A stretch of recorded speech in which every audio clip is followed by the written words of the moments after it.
അസ്സലാമു അലൈക്കും വറഹ്മത്തുള്ളാഹി. ബിസ്മില്ലാഹിർ റഹ്മാനിർ റഹീം. അൽഹംദുലില്ലാഹി റബ്ബിൽ ആലമീൻ.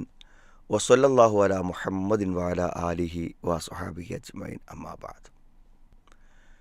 പെൺകുട്ടികൾക്ക് വേണ്ടി ഒരു ക്ലാസ് എടുത്തുകൊണ്ടിരിക്കുന്ന സന്ദർഭത്തിൽ അവരോട് ചോദിച്ചു, സാധാരണ പെൺകുട്ടികൾക്ക് പ്രേമമുണ്ടായാൽ അവരെ ഒന്ന് പറഞ്ഞ് മനസ്സിലാക്കി കൊടുക്കണം എന്ന് പറഞ്ഞ് മാതാപിതാക്കൾ കൊണ്ടുവരാറുണ്ട്. എന്നാൽ ആൺകുട്ടികളെ അത്യപൂർവമായി മാത്രമേ ഒരു പ്രേമത്തിലകപ്പെട്ട ഒരു ആൺകുട്ടിയെ ഒരു കൗൺസിലിങ്ങിന് കൊണ്ടുവരാറുള്ളൂ. മാത്രവുമല്ല, ആൺകുട്ടികളുടെ പ്രേമത്തെ അവൻ്റെ വീട്ടുകാർ പൂർണ്ണ പിന്തുണ നൽകുന്നു. എങ്ങനെയെങ്കിലും ആ വിവാഹം നടത്താൻ അവർ വളരെ ശക്തമായി പരിശ്രമിക്കുന്നു. അവൻ പ്രേമിക്കുന്ന പെൺകുട്ടിയെ അവർക്ക് അനുകൂലമാക്കി തീർക്കാൻ അവർ നേരിട്ട് വിളിക്കുന്നു. മാത്രമല്ല, അവൾ അവനോട് ചാറ്റ് ചെയ്യുന്നത് പോലെ തന്നെ അവൻ്റെ ഉമ്മയും അവളോട് ബന്ധപ്പെടുകയും സംസാരിക്കുകയും ചെയ്യുന്നു. എന്താണ് ആൺകുട്ടികളുടെ രക്ഷിതാക്കൾ അല്ലെങ്കിൽ ആൺകുട്ടികൾ ഇത്തരം പ്രേമത്തിൽ അകപ്പെടുമ്പോൾ അവരതിൽ നിന്ന് തിരിച്ചു കൊണ്ടുവരുവാൻ എന്തുകൊണ്ടാണ് രക്ഷിതാക്കൾ പരിശ്രമിക്കാത്തത്? ഈ ചോദ്യത്തിന് യഥാർത്ഥത്തിൽ അവർക്ക് മറുപടി അറിയുമായിരുന്നില്ല. അതിനൊരു മറുപടിയുണ്ട്.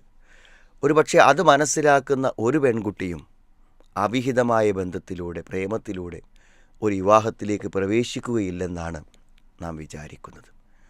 കാരണം എന്താണ് അവരങ്ങനെ ചെയ്യാൻ കാരണം? അവരുടെ മാതാപിതാക്കൾ കലവറയില്ലാത്ത പിന്തുണ നൽകുന്നതും അതിൽ നിന്ന് പിന്തിരിയണമെന്ന് അവർക്ക് തോന്നാത്തതും അതിൻ്റെ പ്രധാന കാരണം അവർക്കൊന്നും സംഭവിക്കാനില്ല. അതിന് ധാരാളം കാരണങ്ങളുണ്ട്. ഒന്ന്, അവൾ വാശി പിടിച്ച് അവനെ തേടി വരികയാണ്. അതുകൊണ്ട് തന്നെ അവൻ എന്തെങ്കിലും ഭാവിയിൽ ഈ വിവാഹം മുന്നോട്ട് കൊണ്ടുപോകാൻ കഴിയാത്ത അവസ്ഥ വന്നാൽ അവൻ ചോദിക്കുന്ന ഒരു ചോദ്യമുണ്ട്, ഞാൻ നിർബന്ധിച്ചതല്ലല്ലോ, നീ എന്നെ തന്നെ വേണമെന്ന് പറഞ്ഞതല്ലേ? ചിലപ്പോൾ ഇങ്ങനെ കൂടെ സംഭവിക്കാം. ആ പെൺകുട്ടിയുടെ വീട്ടുകാർ ഇവനിൽ പിൻവാങ്ങാൻ സമ്മർദ്ദം ചെലുത്തുമ്പോൾ അവൻ പറഞ്ഞിരിക്കും, അവൾ പിൻവാങ്ങുകയാണെങ്കിൽ എനിക്ക് പ്രശ്നമില്ല എന്ന്. അപ്പോൾ അവൾ പിൻവാങ്ങാത്തതാണ് യഥാർത്ഥത്തിൽ ഇത് നടക്കാൻ കാരണം.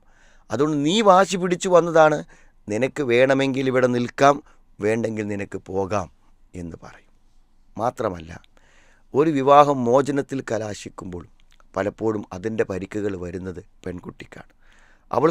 അവൾക്ക് ഒന്നോ രണ്ടോ കുട്ടികളുണ്ടെന്ന് വിചാരിക്കൂ. അപ്പോഴാണ് വിവാഹം പരാജയപ്പെടുന്നെങ്കിൽ അവൾക്ക് ഒറ്റയ്ക്ക് ഇറങ്ങിപ്പോകാനാകുമോ? ആ കുട്ടികളെയും കൊണ്ടുപോകണം. ഒരു ഉമ്മ കുട്ടികളെ ഉപേക്ഷിക്കുമോ? ഇല്ല.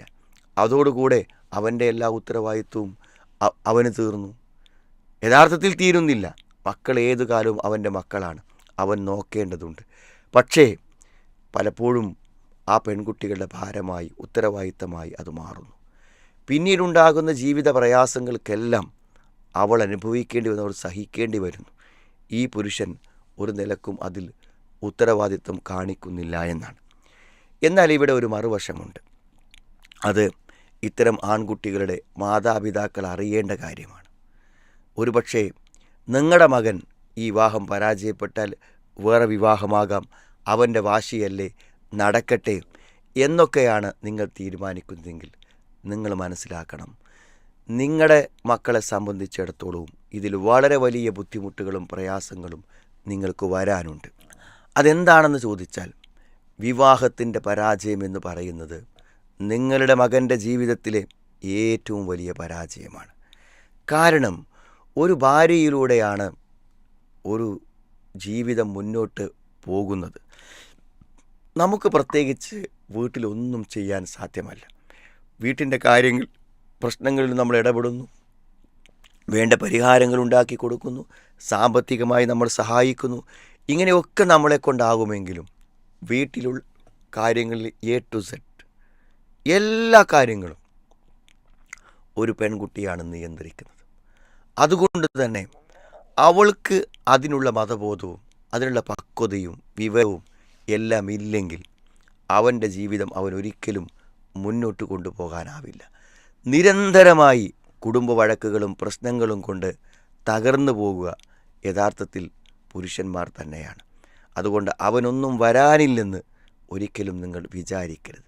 മാത്രമല്ല, ഇത്തരം വിവാഹങ്ങളിലൂടെ വരുന്ന പെൺകുട്ടികൾ ഒരു പക്ഷേ അച്ചടക്കത്തോടെയും സുരക്ഷിതത്തോടുകൂടെയും നിൽക്കുമെന്നും ഉറപ്പു പറയാനാവില്ല.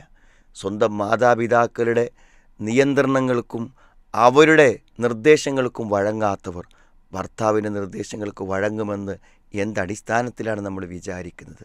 അതുകൊണ്ട് എപ്പോഴും നല്ല അന്വേഷണങ്ങളിലൂടെ ഒരു ശരിയായ കുടുംബ ചുറ്റുപാടുകളിൽ നിന്ന്, നല്ല പശ്ചാത്തലങ്ങളിൽ നിന്ന് നല്ല കുട്ടികളെ കണ്ടെത്തൽ തന്നെയാണ് എപ്പോഴും ഭാവി സുരക്ഷിതത്വത്തിന് നല്ലത്.